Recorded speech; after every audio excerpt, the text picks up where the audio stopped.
I'll start with the introduction and contents. This presentation describes work conducted by the R6 panel to validate limit load solutions for semi-elliptical defects subject to complex loading.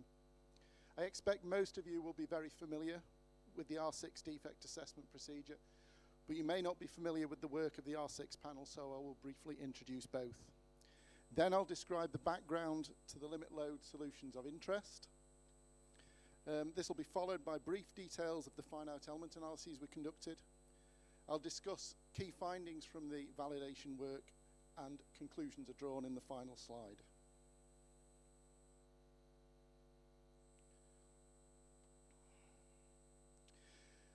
So the objective of R6 is to provide a procedure for assessing the integrity of structures containing defects. The procedure was originally developed by the Central Electricity Generating Board when electricity production in the UK was a nationalised industry. A companion document known as R5 considers the development and growth of defects in structures operating the creep regime, so that lies outside the scope of R6. The procedure is split into several chapters, as you can see here. The first chapter describes the basic procedures with inputs covered in chapters 2 and 4. These deal only with the procedures and suggested elements of the procedures, so no basic inputs such as dimensions, loads, or material properties are specified. Specifically, Chapter 4 has subsections which deal with stress intensity factor solutions, limit load solutions, and welding residual stress inputs. Crucially, however, R6 users are permitted to use any inputs they deem suitable and can demonstrate to be valid and appropriate, so no inputs are hardwired into the procedure. Chapter 5 describes the validation of the procedures and is where work described in this presentation will be referenced in due course. So the procedure is managed by the R5 panel in the UK, which is chaired by EDF Energy Nuclear Generation and currently has 7 other collaborators. CGN from China, NRG from the Netherlands, the Welding Institute, National Nuclear Laboratory, Jacobs, Rolls-Royce and Easel from the UK. Membership is gained and retained by funding future development of the procedure. This can either be a cash contribution or by in-kind contributions. For some years now, membership of the R6 panel has been the only way to obtain an up-to-date copy of the procedure. Plans are currently in place to resume commercial sale via FECI Publishing in the UK. However, technical problems are delaying its release. Australia's ANSTO are currently in discussion about membership.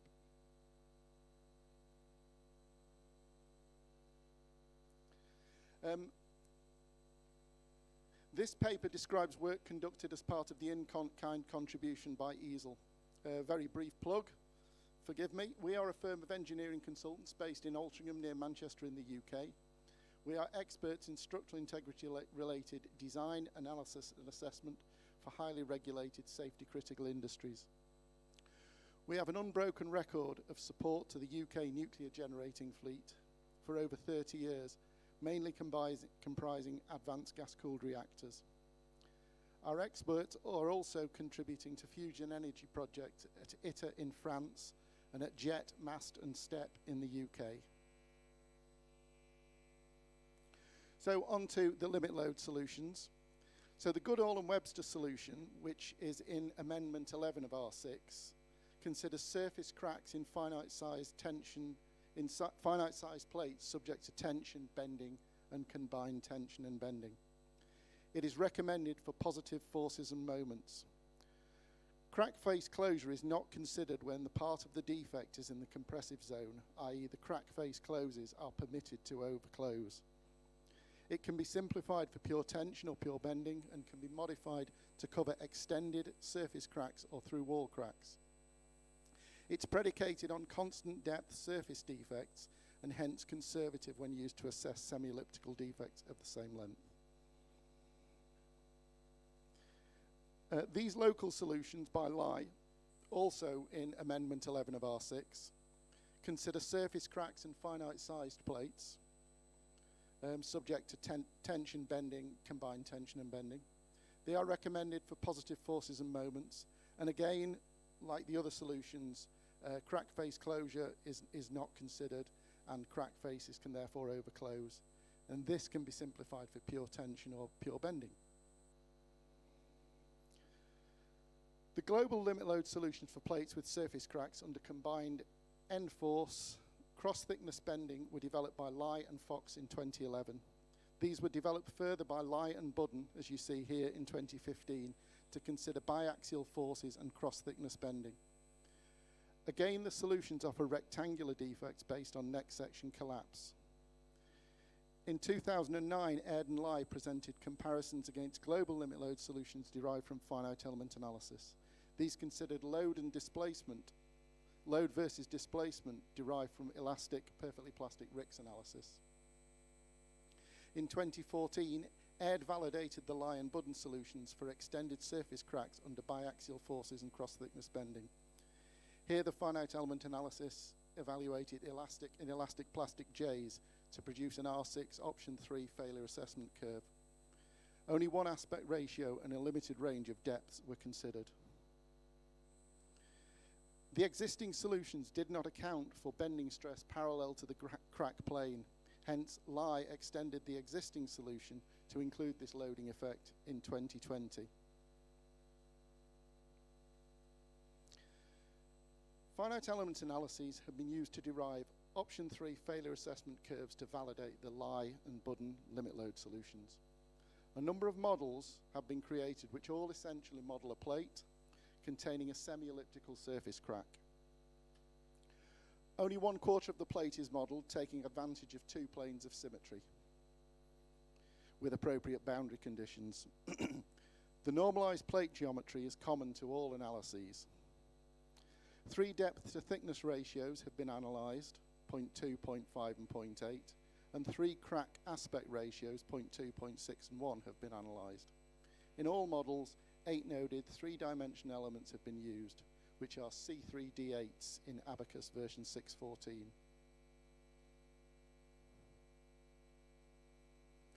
Non-dimensional load parameters are defined here, where the membrane stress corresponds to the end load N, and the outer fibre bending stress corresponds to the cross-thickness bending moment M. Loads have been applied to the model using pressure loading. Arbitrary elastic and elastic plastic material properties have been used. Elastic plastic properties use a Ramberg-Osgood type stress-strain relation with strain hardenings exponents of 5 or 10. Together with the depth to thickness and crack aspect ratios considered, this combines to give a total of 675 analyses. J values have been calculated by the Abacus inbuilt contour integral function at 11 positions along the crack front, and for each position, J is evaluated at 15 contours around the tip. J values presented are the averages for the 2nd to the 15th contour. For deep cracks where crack closure occurs, the results are not valid, so those results have been excluded from the averaging calculations.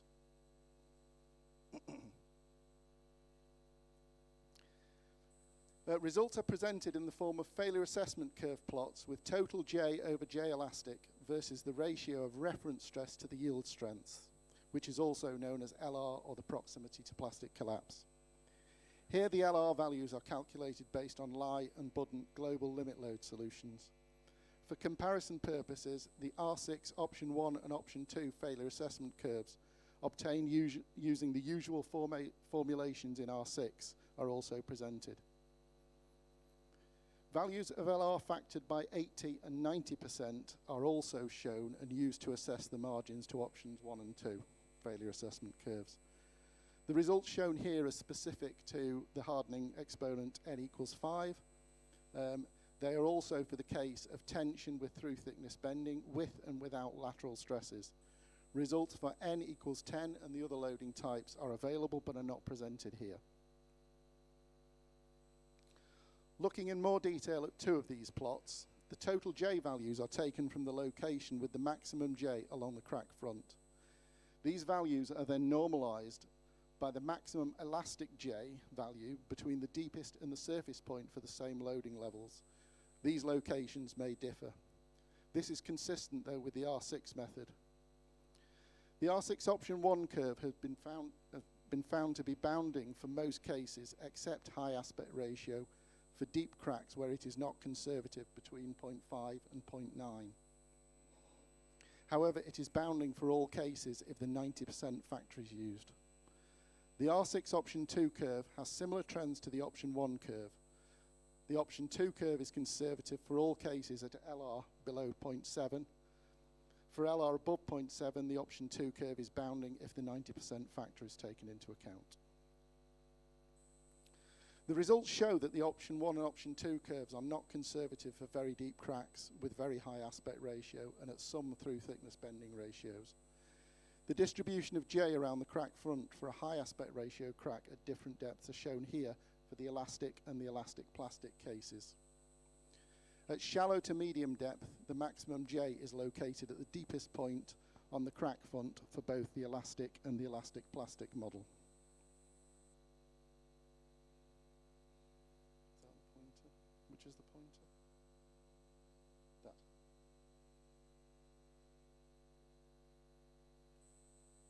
So there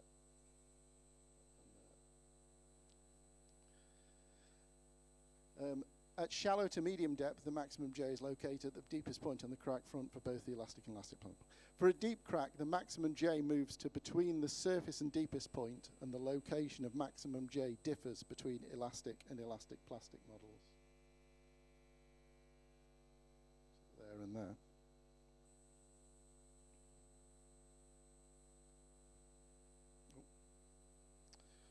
Results are shown here as illustrating the effect of through thickness bending on elastic J distribution around the crack front. A crack aspect ratio of 0.2 for a shallow depth and deep depth of A over T equals 0.8. A logarithmic scale is used. For the shallow crack, elastic J increases monotonically from surface to deepest point for all bending cases. Hence, the maximum elastic J was found at the deepest point in all cases. For the deep crack, this trend is only observed for the pure tension case. For moderate bending, the maximum elastic J is located between the surface and deepest points. For large bending, the maximum elastic J moves to the surface point. From the above two observations, it became concluded that the total J to elastic J ratio will be overestimated if the maximum J is taken from either the surface or the deepest point for the case of a high aspect ratio crack at deep depth, unless through thickness bending is modest.